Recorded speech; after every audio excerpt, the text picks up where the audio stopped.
Good morning, everybody. Sit down, please.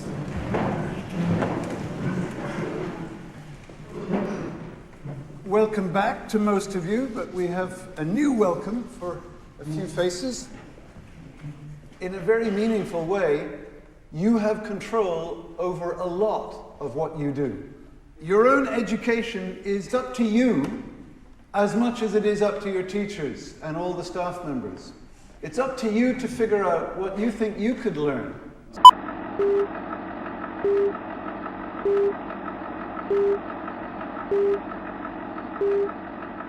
C'est un film qu'on a découvert l'année dernière au festival Vision Nouvelle à Nyon, qui est un festival en Suisse de documentaires, dont la ligne éditoriale est quelque chose qui est très approchant du type de cinéma que nous on a envie de défendre autour du cinéma documentaire, et qui est effectivement une ligne éditoriale de films, de cinéma d'observation pour beaucoup.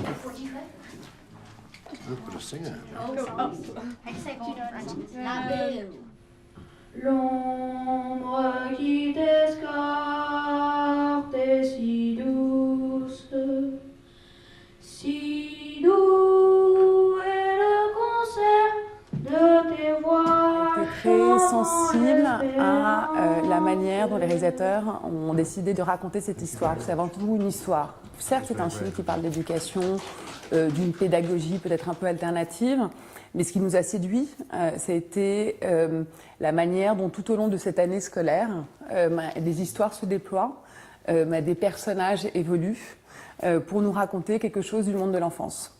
Donc le film est construit autour de ces deux professeurs qui sont un couple et qui enseignent dans cette école depuis 46 ans. Donc c'est toute une carrière à cet endroit et qui sont sur le point de partir à leur retraite. Et c'est leur dernière année à Edford School.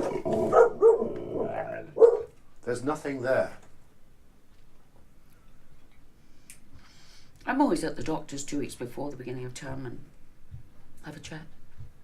Got to get you right, get you back to work.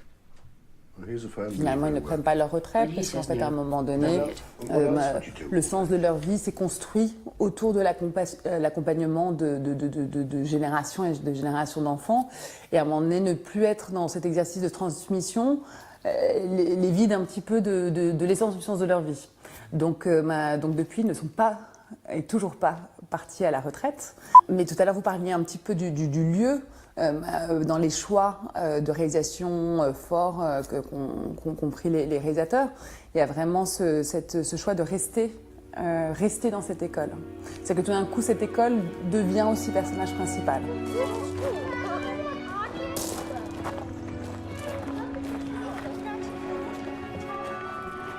Le premier titre du film était Loco Parentis, qui est le titre original du film.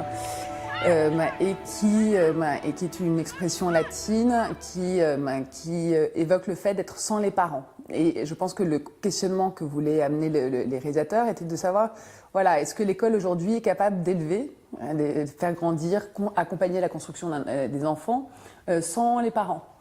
Et on est dans le cas particulier d'un internat, qui est le dernier internat d'école primaire en Irlande.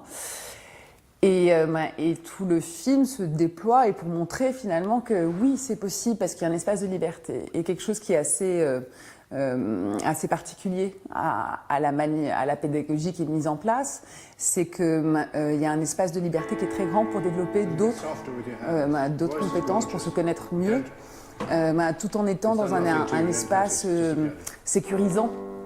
Qui est cette école. Et dans le film, par contre, il y a tout un équilibre entre les jeux d'intérieur, les espaces intérieurs de l'école, et qui est l'endroit plus de l'enseignement, on va dire, parce que c'est l'endroit des cours, et tout le parc, le jardin qu'il y a autour, qui est un endroit d'aventure. We have the Irish and the English. The Irish, right? Irish. And then the French and the Nigerian.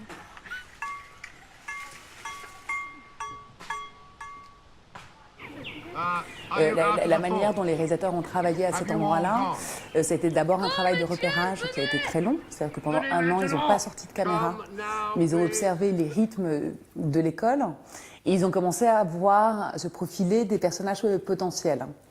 Dès que le tournage a démarré, ils ont été très attachés à ne pas montrer aux autres élèves quels étaient les élèves qu'eux avaient choisis. Donc ils filmaient un petit peu tout le monde. Maintenant, eux avaient déjà l'intuition, et c'est toute la force des choix de réalisation et des réalisateurs à cet endroit-là, d'avoir la perception des personnages qui pouvaient être forts. Pour qu'ils soient forts et pour qu'ils ils puissent raconter quelque chose, il faut qu'ils évoluent. Et effectivement, vous parlez du personnage de Lisa, qui au début est très réservée, silencieuse, dans son coin.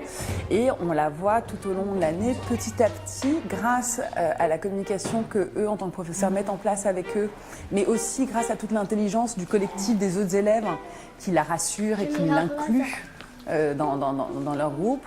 On la voit complètement se déployer pour effectivement devenir la première de classe à la fin.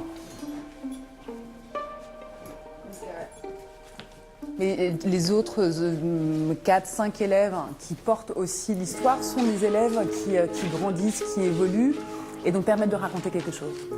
Et c'est pour ça qu'on n'a pas besoin d'interview, c'est pour ça qu'on n'a pas besoin de texte sur impression. Voilà. C'est pour ça qu'on a que tous ces artifices sont plus nécessaires en fait. Et pour nous, c'est là où existe le cinéma dans le film.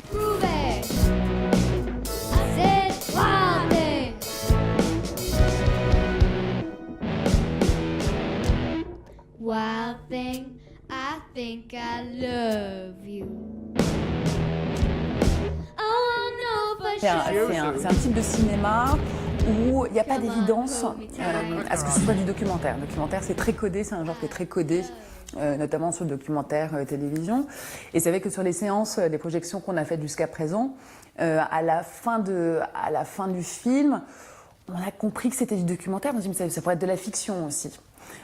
Comment réussir en fait à donner cette écriture de fiction à un film? C'est une connaissance parfaite des mouvements d'une école. Et une école, ça bouge tout le temps beaucoup. D'ailleurs, le rythme du film est assez rapide, et parce que ça correspond à l'effervescence de l'enfance. C'est que des jeunes qui ont moins de 12 ans, et c'est en constante mobilité.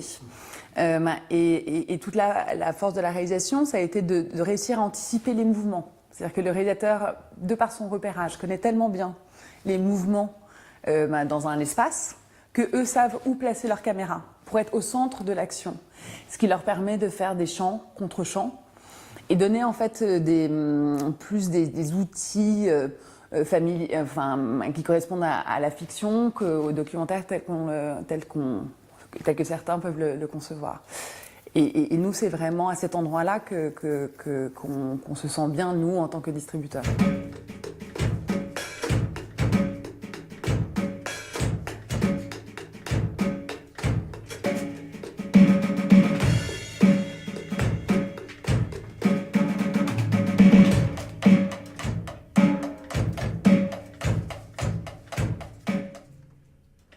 Les CMEA, qui est une association assez historique d'éducation populaire en France, qui est peut-être un parallèle à la Ligue de l'enseignement, peut-être qu'on connaît un petit peu mieux. Et la manière de s'approprier le film, ça a été de se dire qu'en France, on a dans les stratégies pédagogiques, une vraie verticalité avec les professeurs qui transmettent un savoir aux élèves, avec une obsession de l'acquisition de savoir, apprendre par cœur. Et que là, tout d'un coup, le film posait une autre équation qui était un peu cet équilibre plus horizontal du monde des adultes avec le monde des enfants, et où l'acquisition du savoir était moins importante que celui de développer des outils de personnalité pour se construire dans la vie.